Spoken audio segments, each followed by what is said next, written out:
Shalom, shalom, shalom. This is Rabbi Moshe with the Ways of Israel. Welcome to this morning's study and learning. And I want to thank everyone that basically have been sending in donations to the Ways of Israel.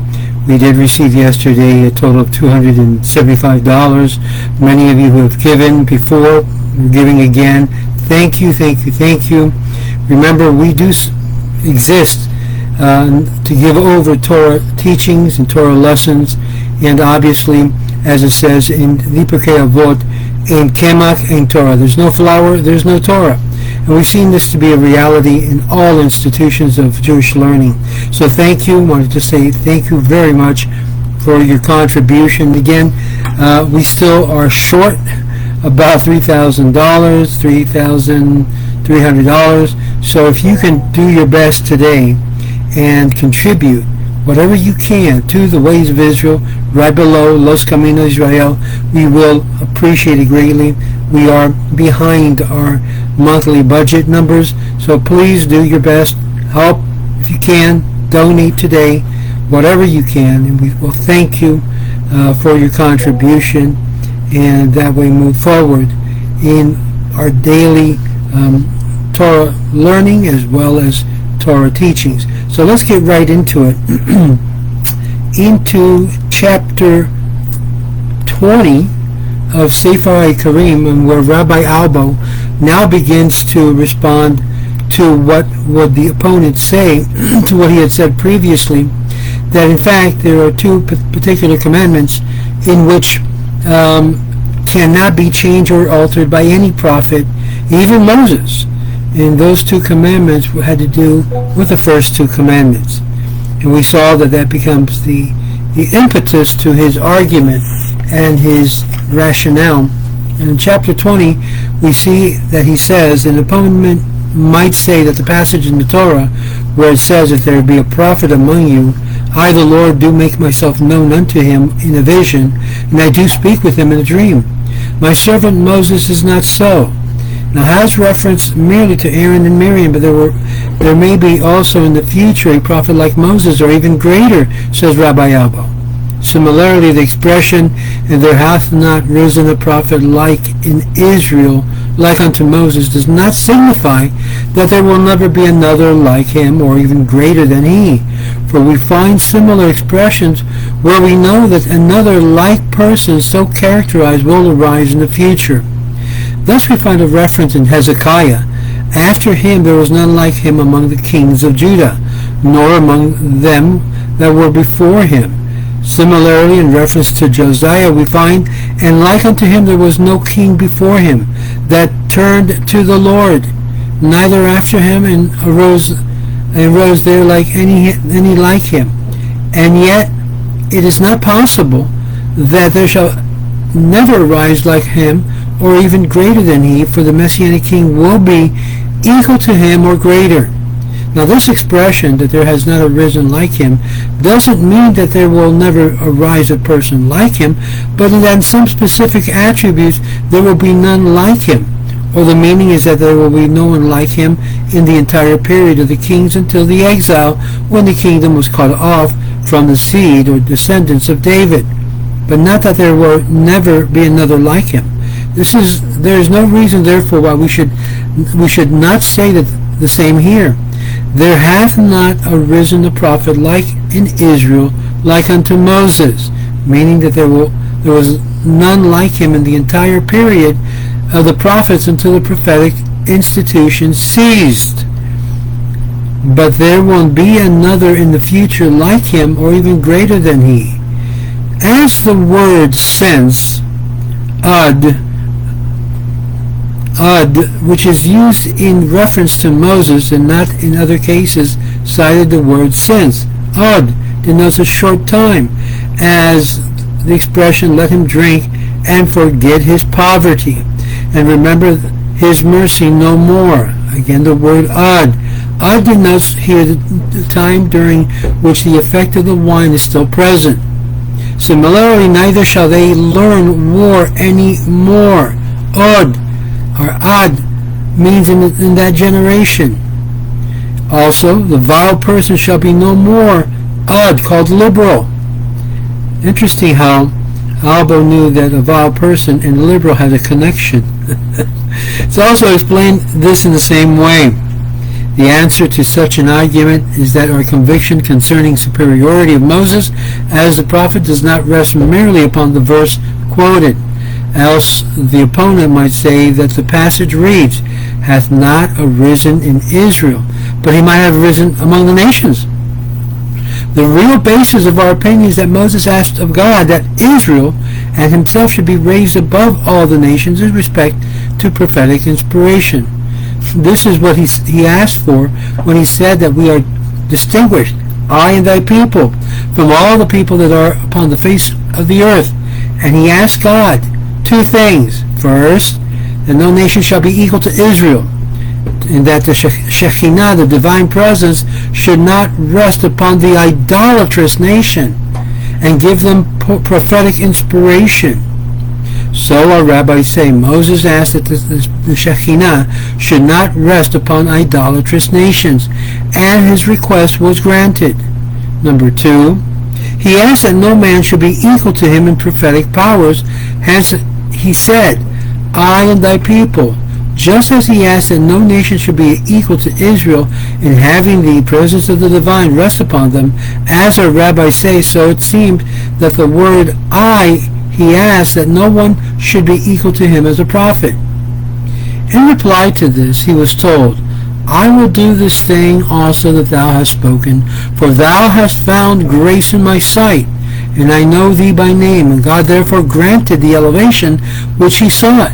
This is the reason the Torah testifies about him at the end that a prophet will never rise again like Moses, even in Israel, which has the prerogative of prophetic institution, and there will never arise another like him, as he was promised, not to speak of other nations who are not worthy of prophetic spirit. The rabbis indeed say, commenting on the passage, and there has not arisen a prophet since in Israel like Moses. There has not risen in Israel, but there has arisen among the heathens, namely Bilam. By this they mean to say that just as Moses' prophetic power was given to him for the sake of Israel, as we have explained in chapter 12 of this book and in this series, so Bilam owed the degree of prophetic power which he attained through only a diviner, solely to Israel, namely that in order that he should bless them. They cannot mean that Bilam's prophetic power was equal to that of Moses. Heaven forbid. God had promised him, I will do this thing also that thou hast spoken, for thou hast found grace in my sight, and I know thee by name. In other words, God granted his request that no prophet should be equal to him in prophetic power, and the gift of prophecy should not be given to the Gentiles. Moses, seeing that God granted his request, his request referred from this two things. One, or first, the prophecy does not come to a man by nature, but only by the will of God. Hence, God granted Moses' request that the prophetic gift should not be given to the heathen. For if prophetic inspiration came by the heathen, God would not deprive mankind from their natural good by refusing prophecy to the heathen. Number 2, he inferred that his own prophetic gift would be something miraculous, transcending the power of human mind, which later could not grasp by means of prophetic inspiration, even though the Torah and even though he was prepared for it. For if his power had been such as a human mind was itself capable of attaining, God would not have promised as he did, I know thee by name, and that no prophet would arise in Israel like Moses. And God does not deprive anyone of his natural benefits, so as to refuse the gift of prophecy to a member of the people of Israel, the nation that is chosen as a seat of prophetic gift. If he is prepared for it, but if Moses' prophetic power was a miraculous thing, and the result extraordinary divine grace such as human nature alone cannot attain, God could have promised that he will not lend such grace to anyone else. Now Moses Having perceived that moment was propitious for obtaining grace, and added another request, namely, show me, I pray thee, thy glory. And Moses thought that since God consented to give him special grace, such as no man can attain, he was also consented by special grace to let him see or apprehend the divine glory, though it is not in the nature of man to have such apprehension. The reply to this was, thou cannot see my face, for man cannot see me and live. Our rabbis explained this to mean the following. Not even the angels who are ever living. The meaning of the reply is that then this, do not think that the reason I withhold this power from you is because it is in the nature of man to have it, but because it's not even in the nature of ever-living angels to have such power. Therefore you cannot attain such a degree, for it is enough if you attain to the power of apprehension of angels. More than that you cannot have. For the reason he did not withhold from him the apprehension of the back, as it were, a knowledge of the manner in which the existing things result from God's causality. He withheld from him only an apprehension of his face, knowledge of God's essence, which no one but God himself can have. It follows then, as a result of what we've said, that since God granted Moses his request, as he said, and I know thee by name, we must understand this verse. And there hath not arisen a prophet since in Israel like Moses, to signify a permanent miracle showing the superiority of Moses as a prophet to all prophets who came after him. And therefore no prophet has the authority to oppose the words of Moses, or Moses' words. Now it would be seen accordingly to this that the superiority of Moses as a prophet should be counted as a special and separate dogma of the Mosaic law, because it signifies the perpetuity of the latter. But as an opponent may object to our interpretation, he may say, it is true that no prophet like Moses or greater than he will arise in Israel, but he may arise among the other nation, as our rabbis say by the way of comment on the verse, and he shall be exalted and lifted up, and shall be very high. He shall be exalted above Abraham, and shall be higher than Moses, from which it seems that there may arise one greater than Moses. For this reason, we read this point as a derivative dogma under the principle of geniusness of the messenger, and not as an independent dogma. Our idea is this, that granting that their interpretation is correct, and that there may arise in the future another prophet as great as Moses, we cannot believe such a prophet or one professing to be a prophet in opposition to Moses unless we clearly are convinced of the geniusness of his mission. This means that the mission of the promoter of the law must be verified in the presence of 600,000 people, as the mission of Moses was verified. And when you look at all of the history of could have beens and should have been Mashiachs of our history, we realize this has not happened. Whether such a thing will ever happen in the future, or that all the people at once will hear the voice of God speaking out of the midst of the fire, or as was in the case with Moses, this is something that is hidden from us and cannot concern us, as it depends solely upon the wisdom of God. But as long as a prophet's mission is not verified in this manner, we will pay no attention to anyone who comes to abolish permanently the commands of Moses.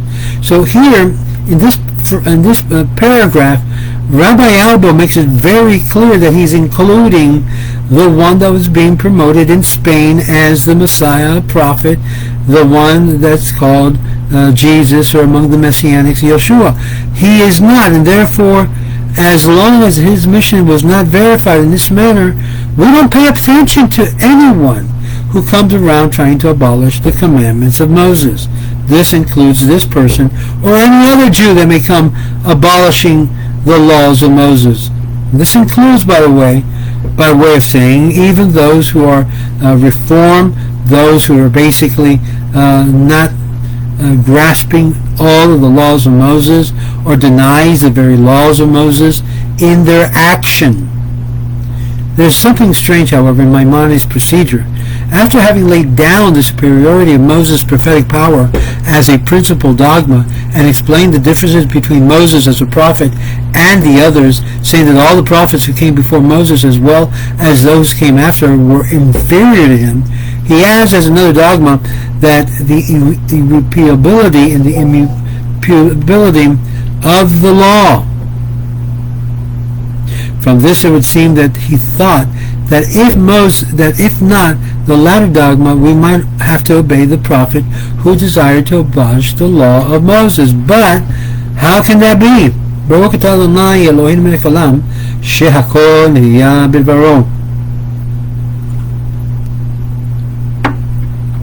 How can that be? How can we listen to an inferior prophet and abolish the laws of Moses, the greatest of all prophets, as he himself says, unless we say that the interpretation of the use of the verse and there has not arisen a prophet since in Israel like Moses, that it refers to a period of the prophet, but that in the future there may arise a prophet equal to Moses. Therefore there is a need of an additional dogma, the irrepealability of the law.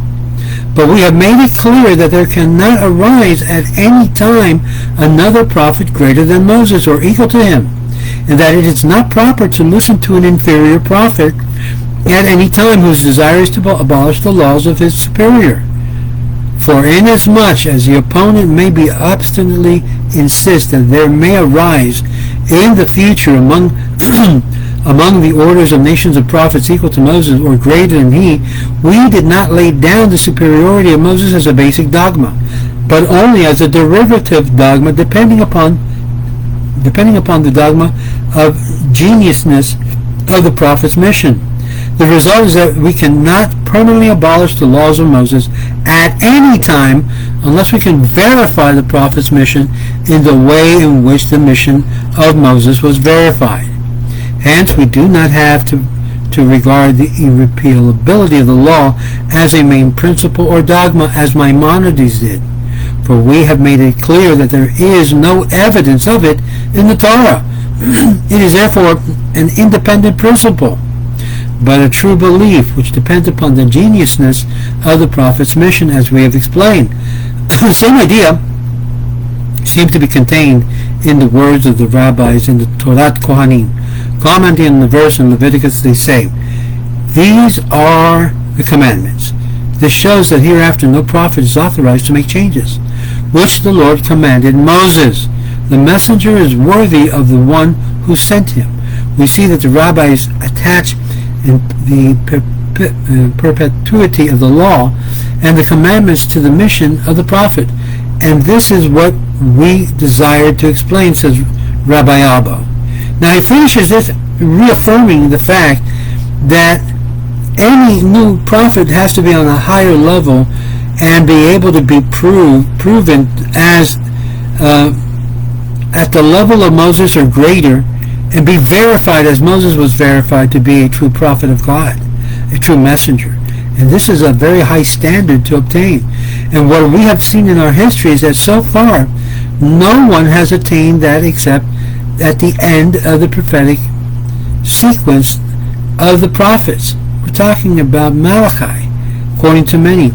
Now in chapter 21 we're going to be taking a look at the continuation of the idea of edut, which is testimony. In edut we're going to see the importance of keeping the testimonies of God, but this will be in our next level, and we will continue to go forward and move forward in this idea that in fact someone comes around saying that he abolished the law, which is interesting because this is the whole discussion that even in the non-Jewish world, the Christian world, deals with between Paul and Jesus.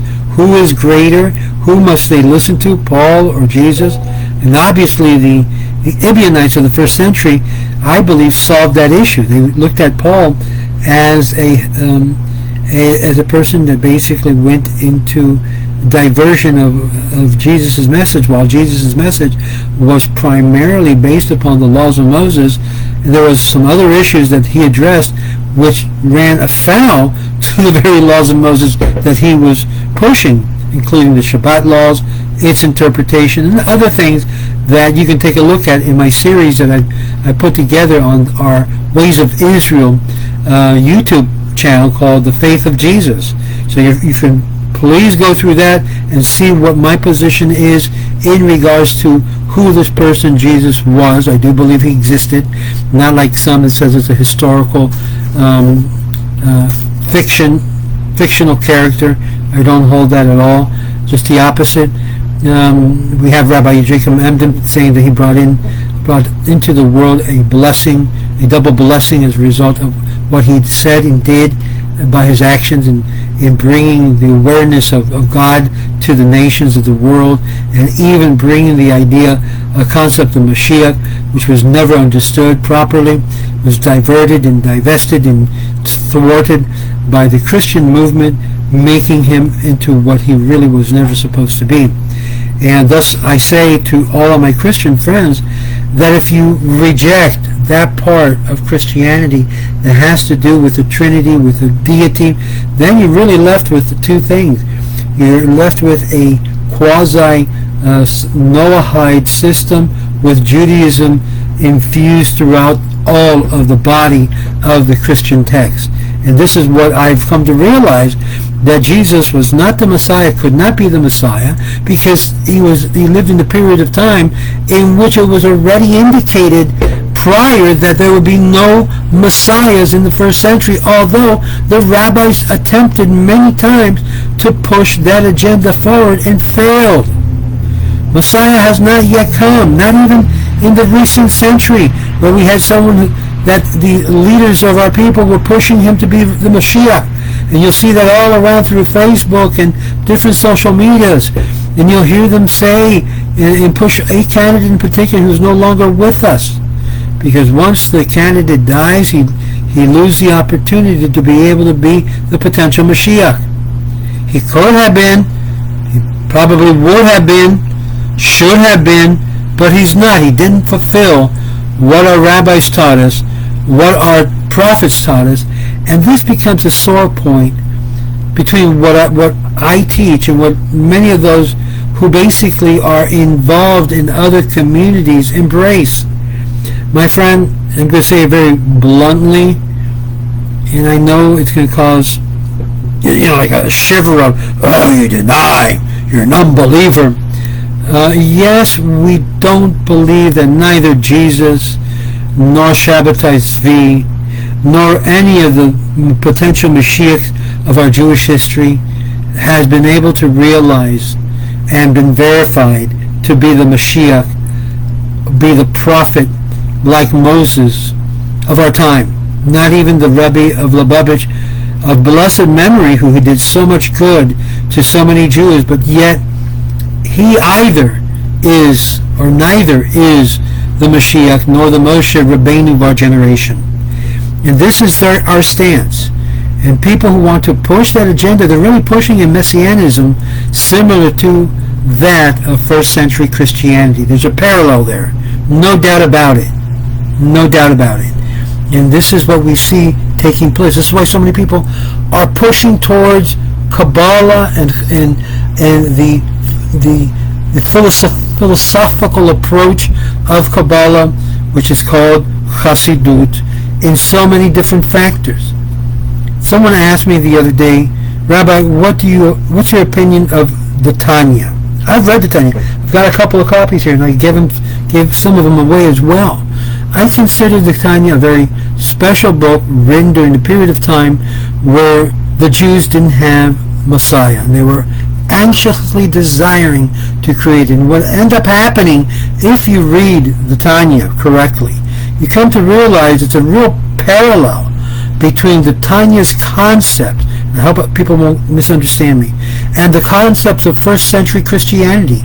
The parallels anyone who has been exposed to understanding and learning what Christianity taught and reads the Tanya. This is why even a well-respected rabbi that I love and admire doesn't have the ability to say this. Rabbi Tovia Singer, who is very well known in the anti-missionary world, when discussing the same issue, basically veered off the topic because most of his funding comes from the second source.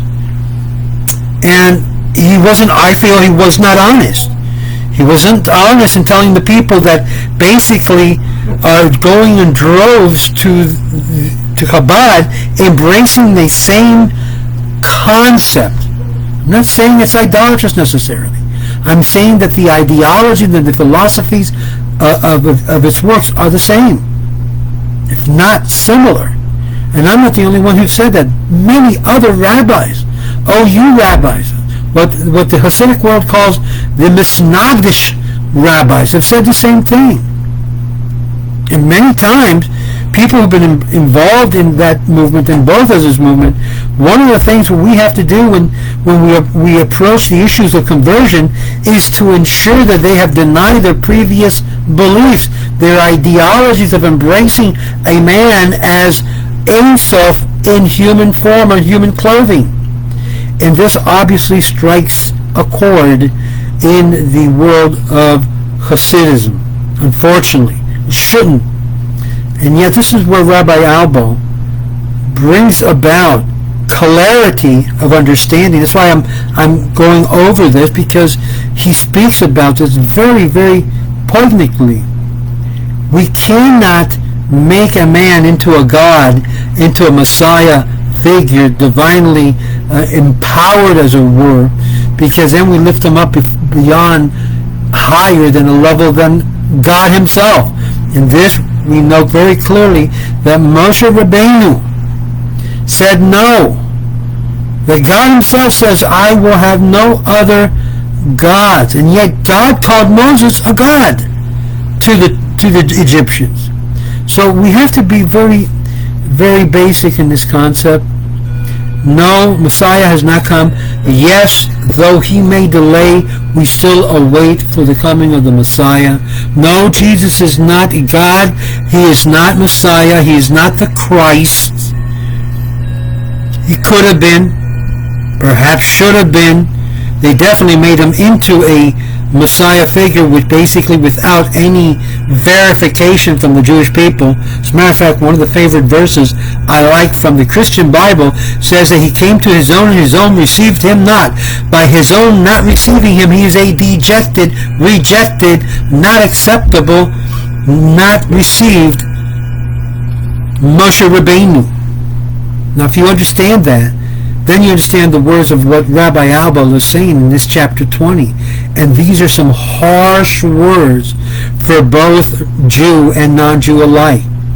And that is, we must come to terms that although we can appreciate the words that are in consonant, in agreement with the laws of Moses that they've said, we must be in disagreement in regards to the push and the direction that we're going to that have led not only humanity astray, but also many Jews astray. And this is why Rabbi Jacob Emden later deals with this issue of Messianism within the Jewish context and puts a lot of warnings to it.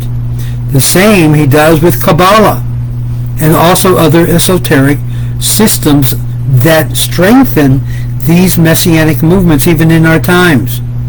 Because you have to move away from Torah and the basis of our foundation in Judaism in order to prompt up new figures to be able to embrace. And that is contrary to the true concept of Torah Judaism.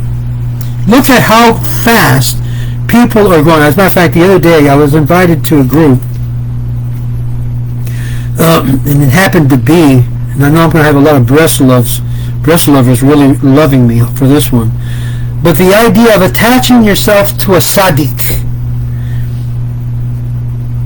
Now there's nothing wrong to embracing the idea that you have a teacher who's a righteous person, but when they speak about attaching themselves to a tzaddik, they're talking about a submission to a tzaddik to the level as if that person was divine, God. And one of their favorite passages they use, it says, "And you shall look upon me." And this was in reference in Isaiah to God, and yet they transformed that verse and that passage to refer to a Sadiq. And so you have, I would consider, an unholy obsession to this idea of a Sadiq, which from biblical terms means one thing, and in rabbinical terms is applied to a different idea. And so may God help us to be able to free ourselves from the bondage of what we're seeing is an enslavement to another Messianic movement, which is involved in the esoteric, the Kabbalistic, and the idea of making a man into a god again. And we have not faced the true reality that we must oppose that with all of our being, because it is counterproductive and it will not bring about the Mashiach that we really desire that would come. And for that, we need to continue learning and be able to basically divorce ourselves from these notions that have been imbibed in the community, creating another pseudo or could have been, would have been, should have been Mashiach. And this is the thrust of Rabbi Albo's whole entire push in Sefer Ikkarim. Believe in God and God alone. Have complete and total faith in God, that God will bring about and send about His messenger, His Messiah at His time, and He must be verified by the Jewish people. Shalom, shalom, and thank you for watching. And I know this is not going to bring a lot of donations to the page, but you've got to speak the truth. You've got to talk heart to heart. And many of you who've been in Christianity and now are in these shuls should realize what you're in. And unfortunately, many of you have gone and have seen, have commented to me, "Rabbi, you're 100% right. There is really not that much difference, except in what position they're in." And I say to them, you're right. And this is why I really can't argue against the majority of those who are consistently going to the same but in a different place. And they look at it as a different place. At least this movement is more acceptable than Christianity. Have you ever noticed that? This is nothing new that I've said. You can check all of my videos. I've been saying this for many, many, many, many times. And I lost a lot of good friends who happened to be not only Christians but also Hasidim, because my position is very clear. You might want to call me the modern Misnagdim. Okay, that's fine. But I don't lose my brain, and I don't lose my heart to serve a human being that want to make him into a god. "You shall have no other gods before me," says the Lord. This is exactly what Rabbi Albo is speaking about. If anything we need to learn is to divorce ourselves from these human deities, which came all the way from the time of Rome and Caesar. We have it in politics. We have it in every circle of our life. People who want to make themselves into a god. Sometimes it's better to just say, okay, you want to believe that? Sayonara, bye-bye. And this is why sometimes some people don't like what I have to say. I'm okay with that. As long as I'm doing what God wants me to do and say within the halachic peripherals, I'm happy with myself. I have to be able to go to sleep at night knowing that I've done everything I can to be able to teach others who are coming out from this world. And by the way, this is one of the things that we were able to do with George Albo, whose memory I'm trying to recognize and give honor, to give sechut to, because he was a Jew that came out from Cuba and got himself involved early in his life, involved in one of those groups, and him and I, we would speak hours, and say, now do you see how similar A and B is? And of course, his rabbi, who happened to be the one from that he would attend in Hollywood, basically got very upset. How can you say that? How can I not say that? When it's clearly written, it's very clearly stated by our sages.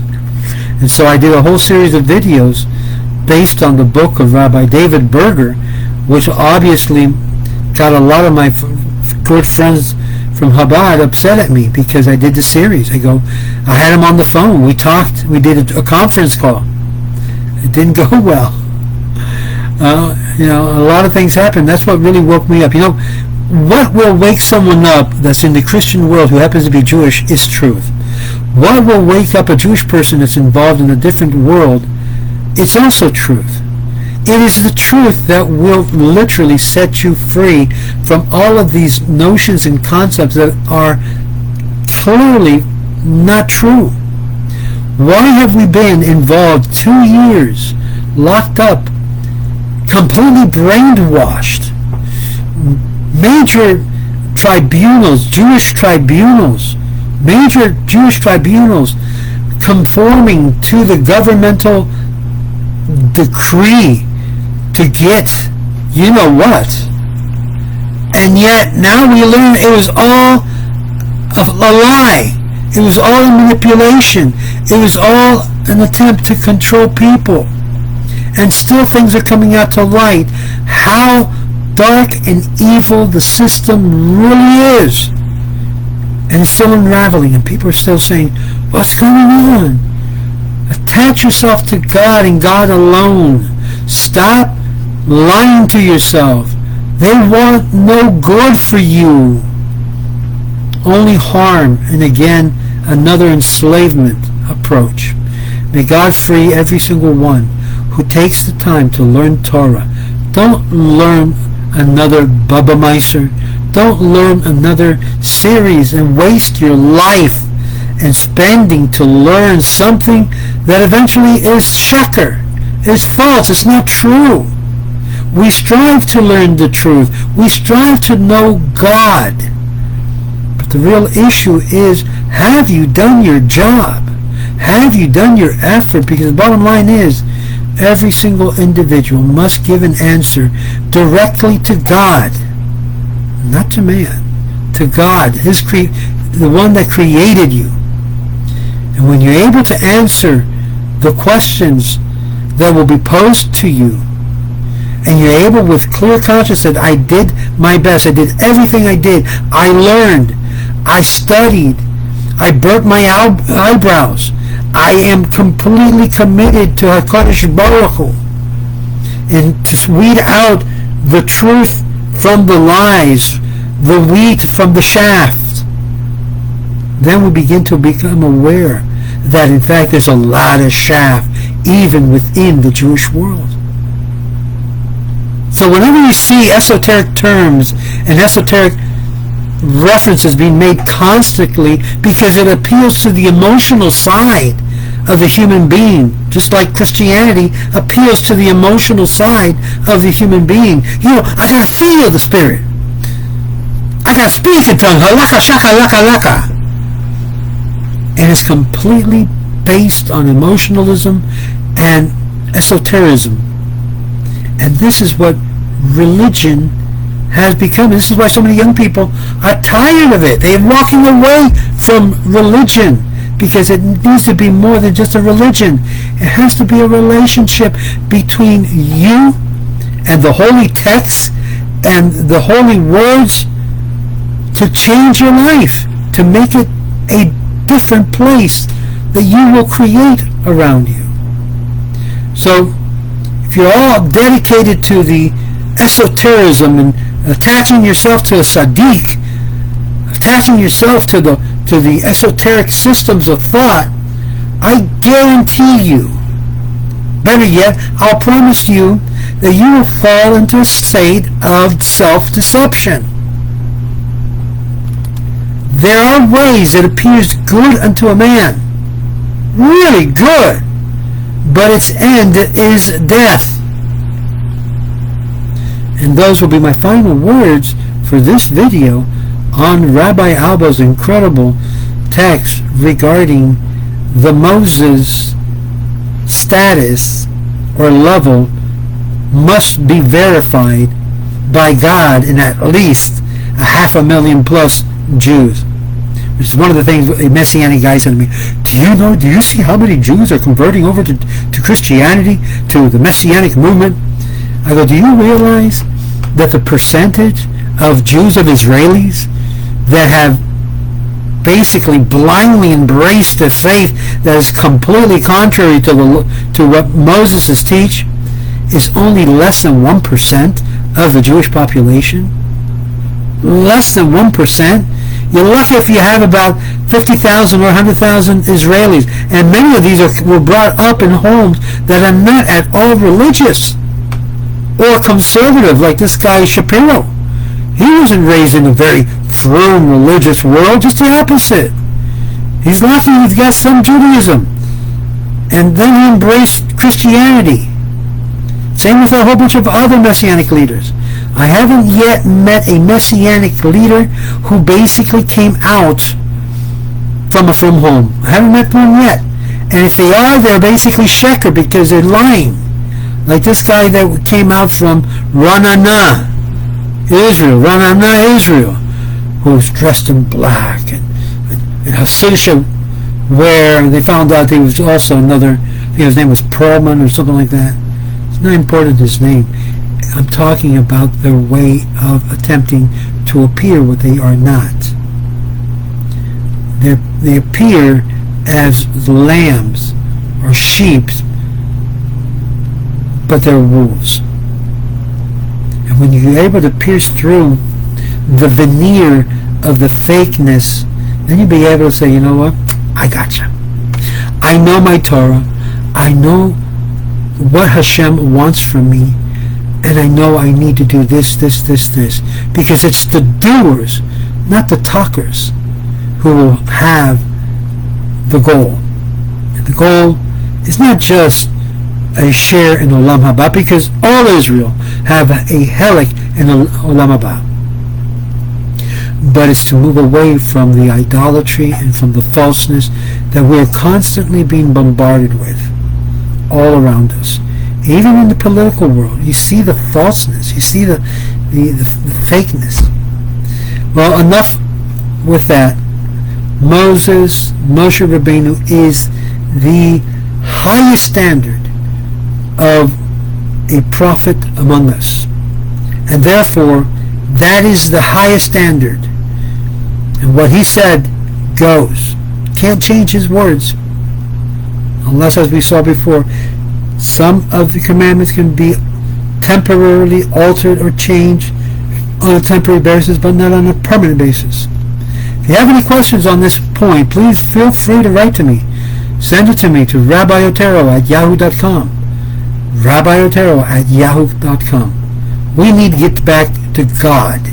We need not to get back to religion necessarily, although religion has its function, but to a relationship with God and God's Torah. This is why Judaism is not seen as a religion, although it's categorized as such in the world of education. It is a way of life. That's why it's called halakha. It's not called religion. Shalom, shalom. May Hashem bless you.